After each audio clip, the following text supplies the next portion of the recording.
All right, double show today. Come back for round two. Appreciate Taylor Twellman from Apple TV coming on today. Let's start positive first, Taylor. Really like what Khano Smith is doing with the USL Championships, Rhode Island FC, and I think it's pretty cool that your era has done a really remarkable job when it comes to like the coaching, management. You have a successful TV career, so uh, it's really cool to see that your guy's career after soccer. Yeah, it's awesome. Obviously, Kano's put in a real work, a real amount of work of learning the craft, understanding the craft, and travel to many different places to figure out who he's going to be as a manager. And yet, this is his first opportunity of being a head coach, and I think there's going to be some growing pains. But even when we played, he was a soccer junkie. He loved it. He loved everything about it. He loved this area. So I think it's cool for him to get his first gig. He's coming back with the team where Michael Parkhurst is still part of it as well. So our generation of players were very humbled. We were hungry. We wanted success. I don't find it any coincidence that so many of us, oddly, I should be out of that group. Everyone else is doing a real job. I'm just sitting here talking for a living. Well, you're doing a damn good job of it, obviously. Looking at where you are now and basically the head of, MLS season pass over there at Apple TV, or the main guy over there. But how much of Rhode Island FC and USL as a whole have you been able to check out? I know you guys are very obviously occupied with the MLS season as well. Yeah, I mean, listen, Jay Heaps has been president down in Birmingham, so naturally I follow them a little bit. Khano now being part of Rhode Island with Michael Parkhurst, I'll follow that. But there's only so much time in the day. So while I'm looking at scores and seeing scores, to be able to watch a game for 90 minutes based on what I'm doing for a living right now, Mike, it's a little difficult, but make no mistake about it, I'm still following. All right, so let's get into this matchup this weekend at Gillette Stadium, 66,000 plus. Messi, Revolution. Obviously, two different starts of the season for these teams. Make a case for the Revs, if there's any, to be in this one on Saturday night, Taylor. Well, I listen, I was in the building last year. I know he didn't play. He was expected to play, but Messi and Inter Miami came to Chicago. There was going to be 60,000 plus. Chicago was not very good, fighting for a playoff spot. They had the best performance of their entire season. And so I will say this, being this early in the season, this is the kind of game that maybe can wake the Revolution up. I'm a little surprised at how anemic they've looked going forward. I'm a little surprised at how flat the players have been based on the pedigree of the players and that roster and what it may be. But listen, you get 60,000 in your home building, they're going to be rooting for you, even though they want a moment to see if Messi, the way I just experienced in Kansas City a couple weeks ago. There's easily a case here that if the Revs leave here with 3 points at a convincing performance, that all of a sudden it can turn their season around. I remind everyone listening to this, Sporting Kansas City went winless in their first 10 games last year and then turned it on late. So there's always the possibility. I just don't know if I see it right now with the Revolution and the way they're currently playing. Why did it end up this way? Like after everything that with Bruce and after everything that went down with the transition to Clint and Kurt and Richie, and now here we are with Caleb. We're talking about a team that was second place in the league going into Leagues Cup last year, and now bottom of the league. How did we end up here? Nobody's been able to answer that question, and I think that's the one thing fans want to know. Like, this team shouldn't be this way. It shouldn't be this way. It's shocking.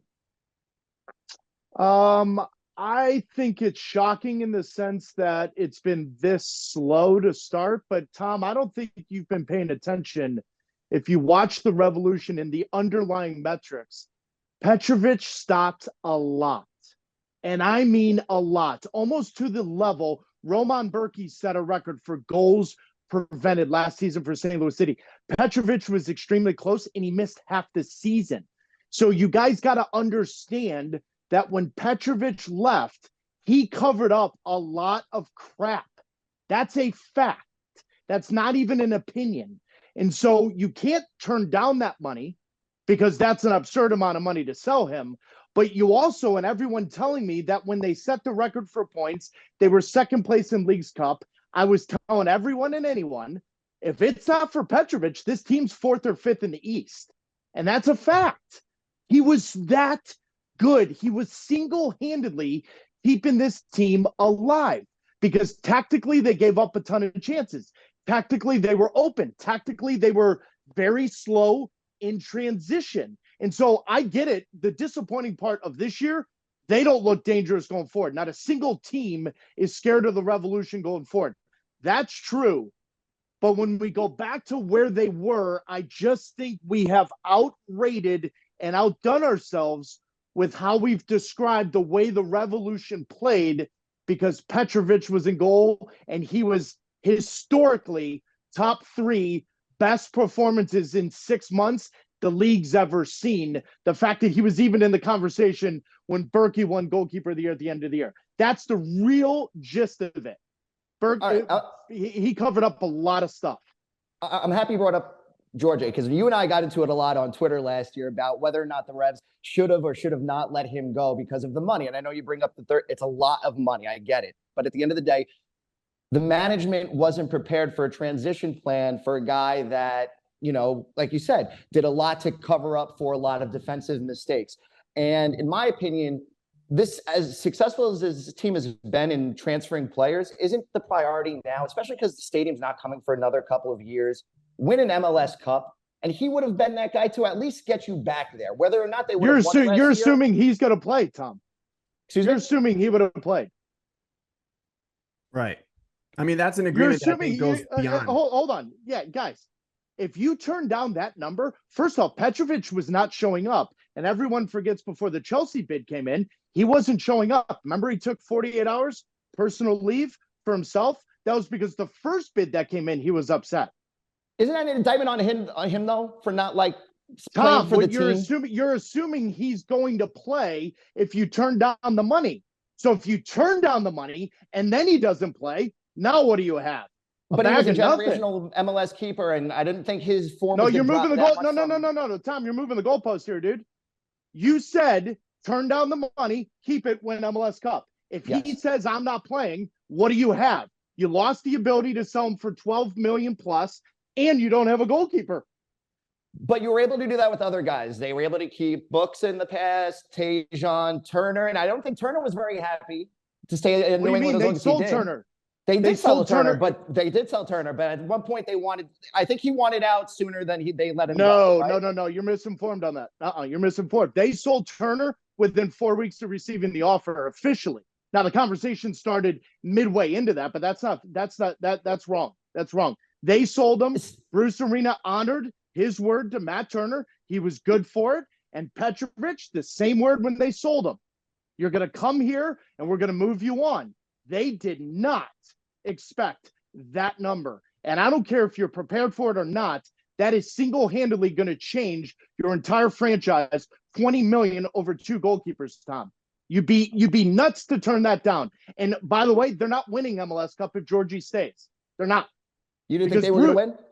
Bruce would have been gone. They had the drama. You still would have had everything else. Bruce, it's not apples to apples here. Georgie made it very clear. I'm not playing. And I don't blame him. Every player in there knows his contract goes up 10x. They leave with 15. Dude, this is a wasted conversation. All I'm saying is everyone that comes to me and says the Revs were this, this, and this under Bruce, that's because Petrovic outkicked their coverage more than they thought, and he covered up a lot of holes within this roster and this team. That is a fact. All right, so how do you save the season? The new roster rules have been proposed. We've seen it out there in the Athletic. Do you use that second buyout to get rid of Rioni and use the $20 million that you're talking about to get a real player in here? Oh, I don't think you need $20 million to get a real player. I think you can use $20 million to use 2 or 3 players, depending on what this team needs. In my opinion, they do need 2 or 3 solid, legitimate starters versus the one player for $20 million. Now, what they do on the buyout, I have no idea. I think Veroni still has a little bit of something on the world market, what that turns into.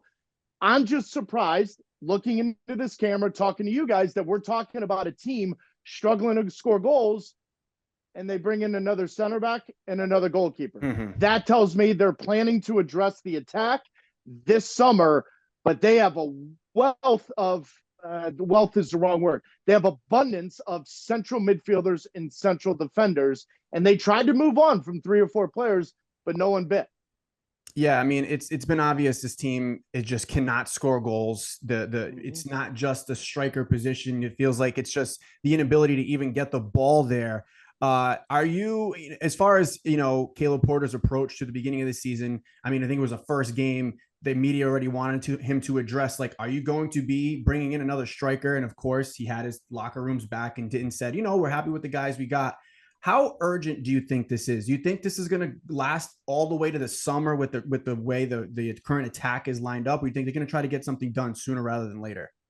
You don't want to do something sooner that if you're not 100% sure, it's not going to handicap you in the future. I've always been of the mindset in the summer, you have a bigger pond to fish in. Seattle Sounders have made an excellent career out of this. Garth Lagerway's done a great job of doing this. I would wait till the summer.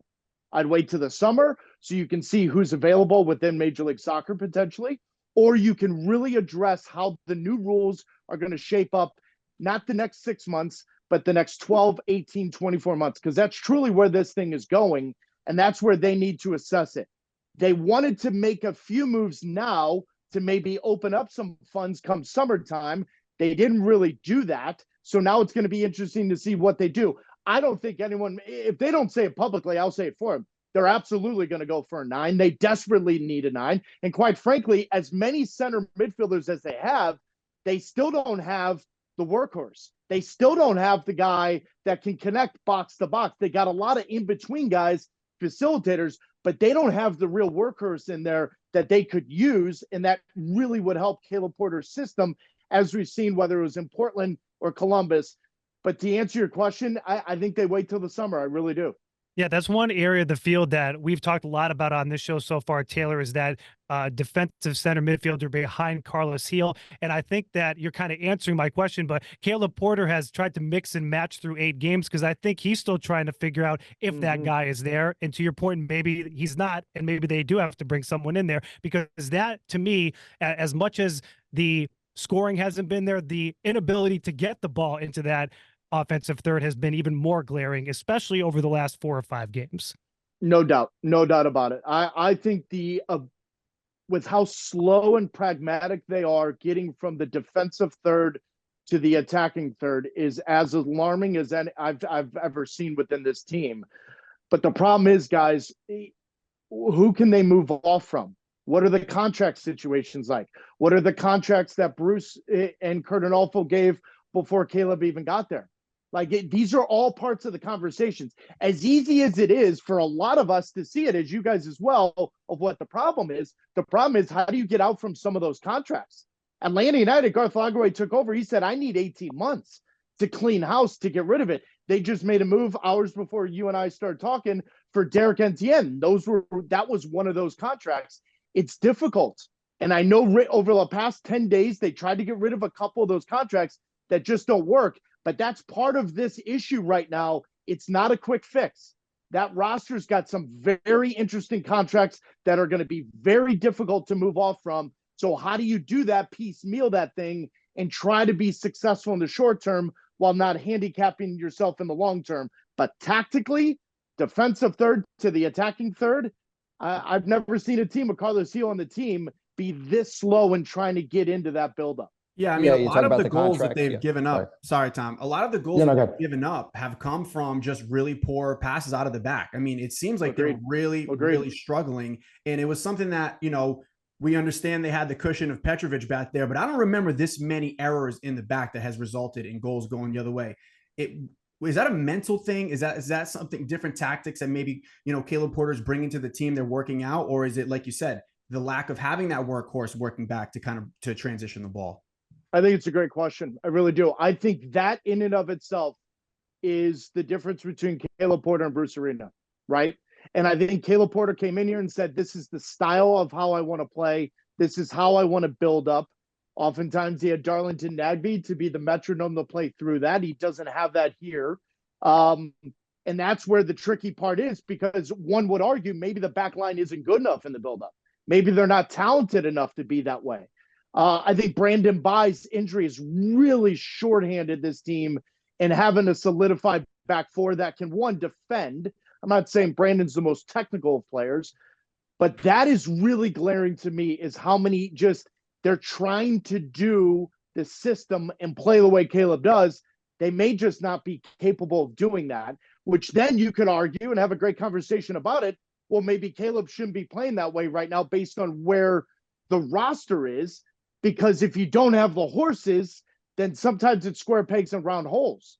And the best that this team was under Bruce was run and gun, get after it, athletic, be open, but play your individual part within the system and try to win the game based on athleticism and honestly having the ace in the sleeve in Carlos Heel. That's not the team we're watching right now. And that's why I think you're seeing an identity crisis from the players to the manager. So you talk about this identity crisis. How long of a leash do you give this front office? Because it's the same guys -1, right? So do they deserve 18 months? I mean, I think Caleb is different.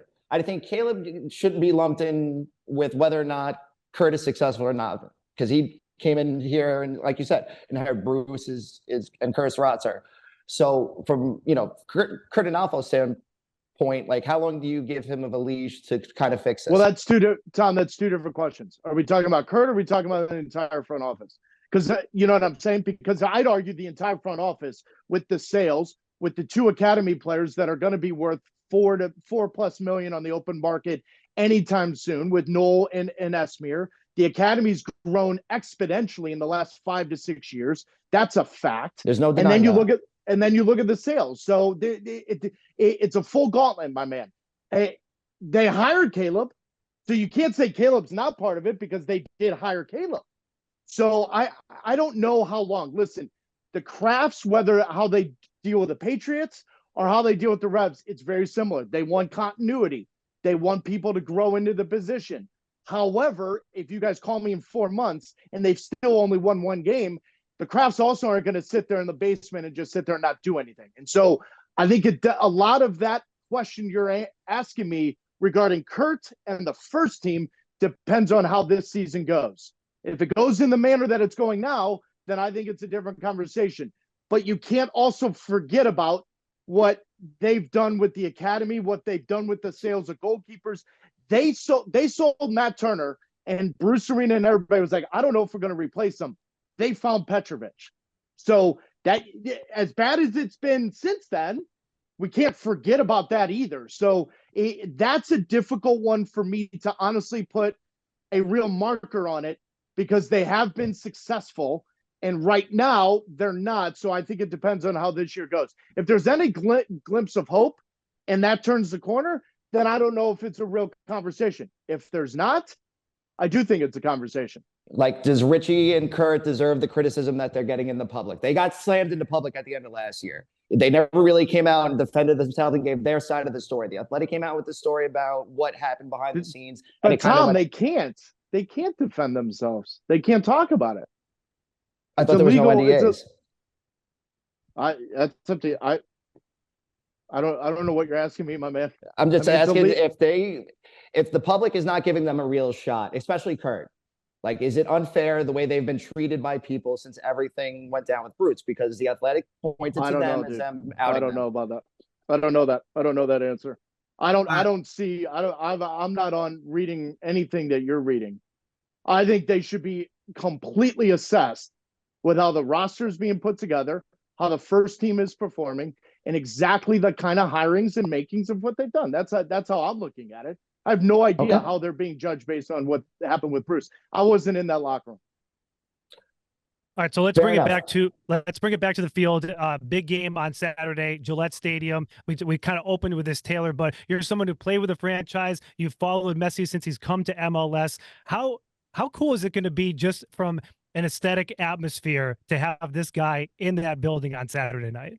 Yeah, it'll be great. It'll bring up memories of 2002 when yours truly lost an MLS Cup final in front of those buildings. I mean, listen, it's great. This is a soccer market. And when that stadium's built in downtown Boston in the next couple of years, people are all of a sudden going to look at it and say, oh, everything that we're living, everything that we know here in New England, all of us on this call, we know what we're talking about.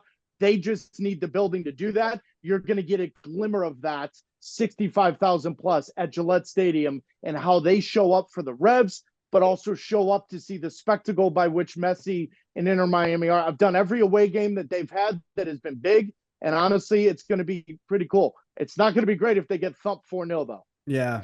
I mean, it's looking like it could get out of hand fast, just, seeing how capable Miami has been in scoring and how incapable the Revs have been in scoring this year.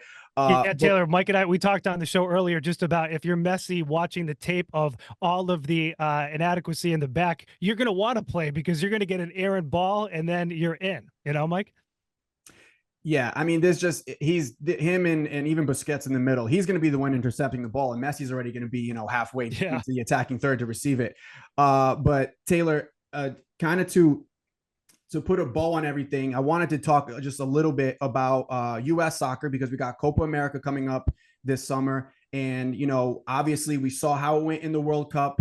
Things got kind of a little bit messy in the locker room there, but overall, we're, fairly happy with the performance we saw. Do you think they make another leap forward in this Copa America and make some noise? I think it's the most important summer that they have because there's no World Cup qualifying and there's no competitive play to assess the team. And it's going to be unfortunate to see what players are available, what are not, depending on injuries as we get closer. This is the most important summer they have. Absolutely 100%. This is where the World Cup preparation begins, and we'll see. I'm on the record of saying it's massive for Greg Berhalter, and it's massive for these players.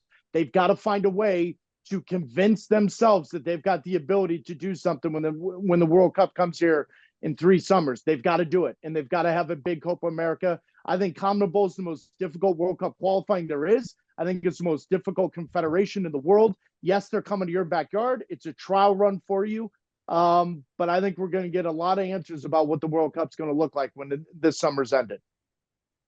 And just to go back what you were talking about before, the stadium and everything, just to wrap it up, there was a lot of really positive momentum from what happened in the State House, late last month. And there's a lot of union support. And, it just seems like we're further now than ever when it comes to building that thing in Everett. So we'll see how long it takes. So it should be exciting. And hopefully this weekend brings better memories than for those of us who are in the building, too, man. I was there. Oh, I still haven't forgiven Carlos Ruiz, by the way, for life. Yeah, but Mike, I sucked that day. My knee was broken. I couldn't run. I was terrible. Was it Shawry that hit the crossbar? Shawry wasn't on the team.